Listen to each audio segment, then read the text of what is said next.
Salut, j'espère que tu vas bien aujourd'hui. Je vais te donner aujourd'hui quelques conseils pour créer ta communauté, ton audience de fans. F-A-N-S.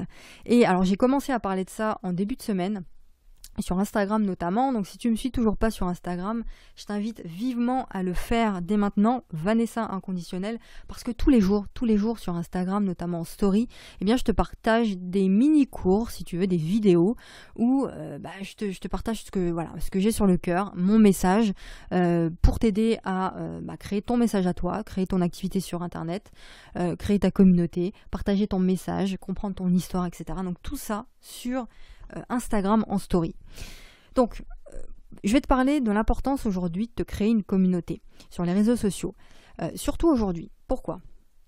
Parce qu'Internet, ça a toujours été le cas, mais encore plus aujourd'hui. Pourquoi ? Parce qu'Internet change très très rapidement. Tous les jours, ça va très vite. Et aujourd'hui, tu pourras de moins en moins compter sur la pub Facebook pour te faire connaître. Pourquoi ? Parce que la pub Facebook déjà est de plus en plus chère et donc de moins en moins rentable. Donc tu sais qu'il y a des gens qui n'utilisent que la pub Facebook pour se faire connaître. C'est-à-dire qu'ils ne cherchent pas réellement à créer une relation durable avec les gens. Ils ne cherchent pas à créer du lien parce qu'ils n'ont pas envie de le faire, tu vois. Je sais pas pourquoi, mais en tout cas, ils utilisent ils balancent une pub et puis voilà, tu m'achètes mon truc et puis basta. Et tu verras que dans les jours et dans les semaines et les mois qui viennent, les personnes qui n'ont pas pris la décision de vraiment créer une communauté, ce sera compliqué pour elles de survivre parmi toute cette jungle qui est Internet. Tu vois. Et quand je te parle de créer une communauté, tu verras que je ne te parle pas de créer, d'avoir des millions de personnes qui te suivent. Hein. Je te parle d'avoir une petite communauté de fans, de personnes qui, à chaque fois que tu sors quelque chose, c'est les premiers à se ruer sur ce que tu fais. Eh bien, ces gens-là, une petite base de personnes qui va te permettre de vivre de ton business en ligne. D'abord, la première chose avant de passer au conseil, ce que j'ai envie de te dire ici, c'est que ton but à toi, c'est pas de plaire à tout le monde. T'es pas là pour plaire à tout le monde. Pour plusieurs raisons. Déjà, ton message ne plaît pas à tout le monde. Ton message ne parle pas à tout le monde, déjà, premièrement. Et puis, on s'en fout de plaire à tout le monde. Tu vois ? Donc, c'est OK tout ça.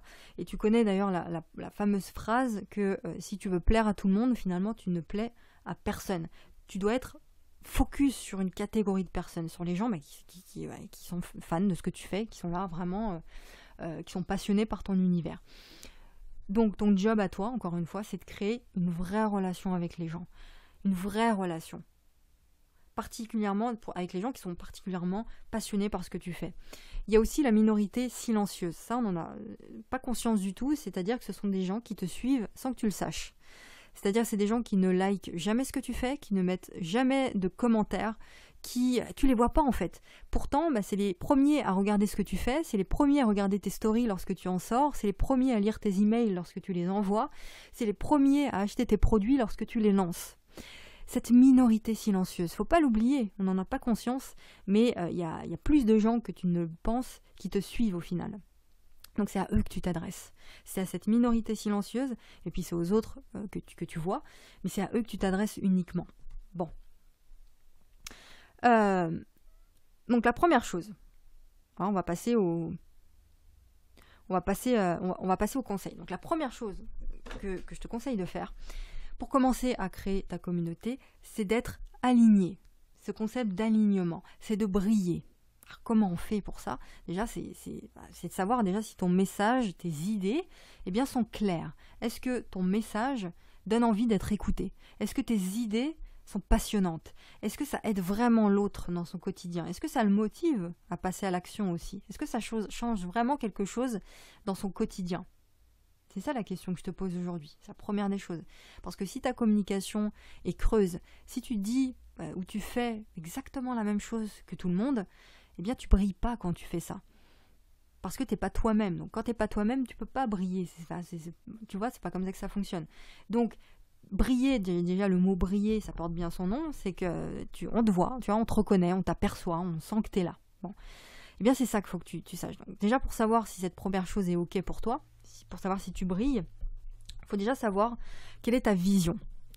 Quelle est ta vision ? Est-ce qu'elle est claire ? C'est-à-dire que tu sais probablement d'où tu viens, mais est-ce que tu sais où est-ce que tu vas ? Est-ce que tu sais où est-ce que tu as envie de mener ta vie ? Est-ce que tu sais où tu vas ? Et est-ce que tu as envie d'amener des gens avec toi, là-bas ? Première des choses. Ensuite, donc ça c'est ta vision. Ensuite, il faut un message, des idées, des mots, des concepts. Il faut que tout ça soit aligné avec cette vision. Tu vois ? Par exemple, si ta grande vision, ta haute vision, c'est de déménager à l'autre bout du monde, c'est créer plein de sociétés, c'est d'aider 10 000 personnes à gagner leur liberté, par exemple, et c'est d'être totalement libre et indépendant, eh bien, ça c'est, imaginons que c'est ta haute vision, eh bien, tout ce que tu dis, ton message, tes idées, faut qu'elles viennent soutenir cette vision-là. Faut que ce soit cohérent, faut amener de la cohérence dans ta communication. Tout ce que tu véhicules doit être aligné avec cette vision. Ok ?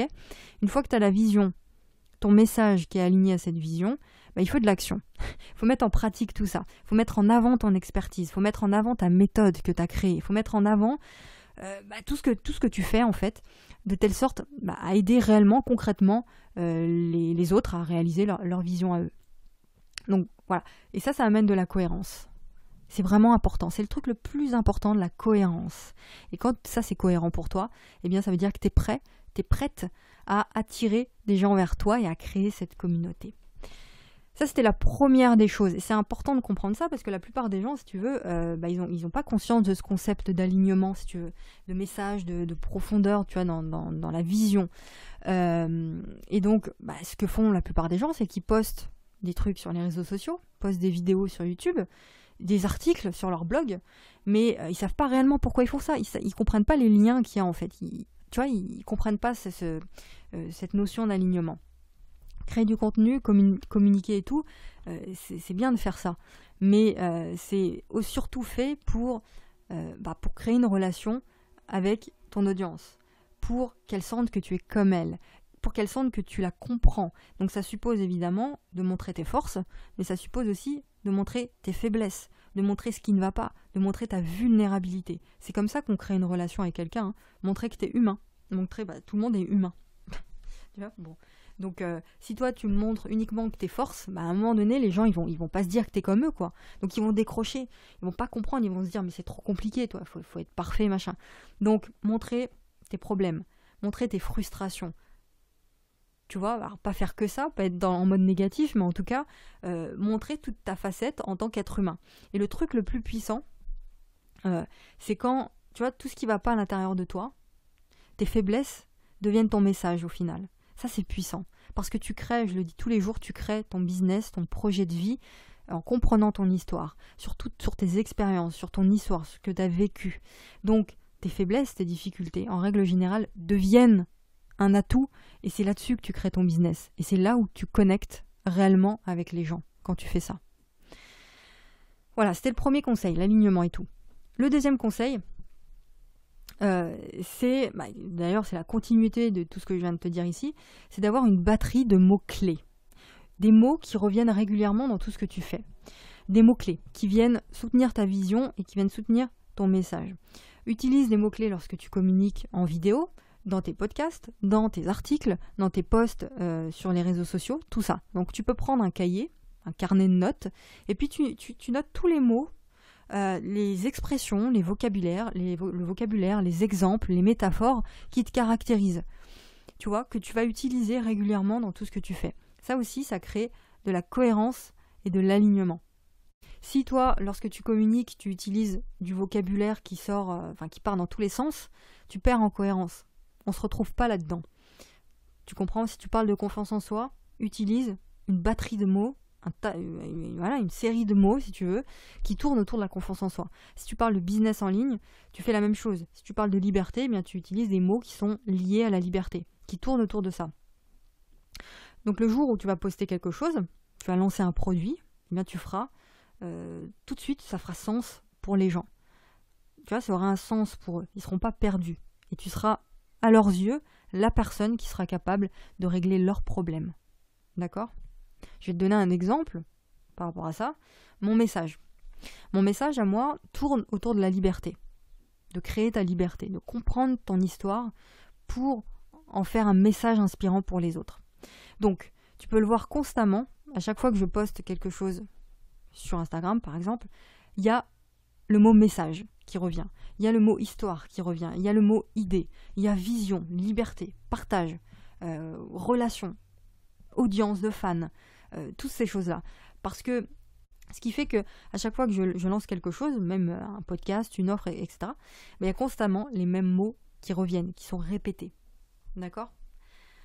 Voilà, prends quelques mots qui reviendront dans chacune de tes communications, des mots-clés qui sont liés soit au problème que rencontre ton audience, qui sont liés à ta vision et à ce que tu proposes dans ta solution.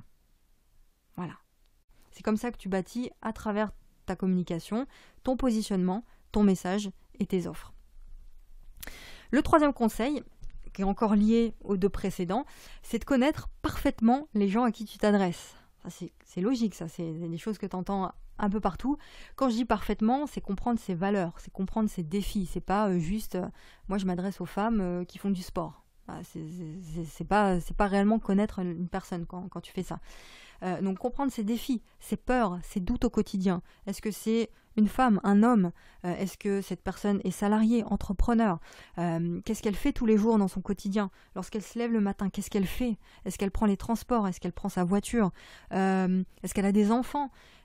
Elle a peur de quoi dans sa vie? Quels mots elle utilise? Quel est le vocabulaire qu'elle utilise? Quels sont ses challenges? Quelles sont ses émotions? Tu vois? Et quand tu sais tout ça, tu auras la capacité de te mettre dans ses pompes, dans l'empathie et de comprendre les émotions de la personne. Et de pouvoir retranscrire d'ailleurs ces émotions avec tes propres mots à toi. Et du coup, on s'y retrouve en t'écoutant. Et les gens doivent se dire, mais cette personne-là, elle me comprend.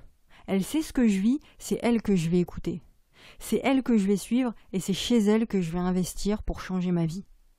Tu vois, c'est comme ça en fait que tu dois voir les choses, créer cet univers-là. Donc on va récapituler pour finir les 3 conseils que je t'ai dit ici. Premier conseil, c'est l'alignement.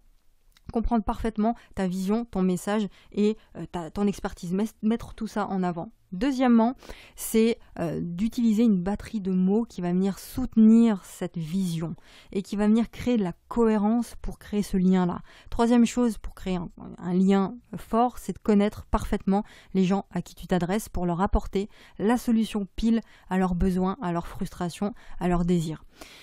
Voilà, j'espère que tout ça a pu t'aider. On y reviendra de toute façon dans les prochains contenus. Je t'invite encore une fois à venir sur Instagram pour partager, pour continuer la discussion ensemble. Et puis aussi, il y a un lien dans la description si tu es sur YouTube. Tu cliques dessus et tu t'inscris, si c'est toujours pas fait, à mes mails privés. J'envoie un mail par jour pour t'accompagner justement dans la création de ton activité, pour faire passer ton message, pour briller, pour t'apprendre justement à briller et bien à créer cette vie de liberté que tu veux tant. C'est le premier lien dans la description. Je te retrouve la prochaine fois pour un nouvel épisode. À plus tard, bon courage, ciao.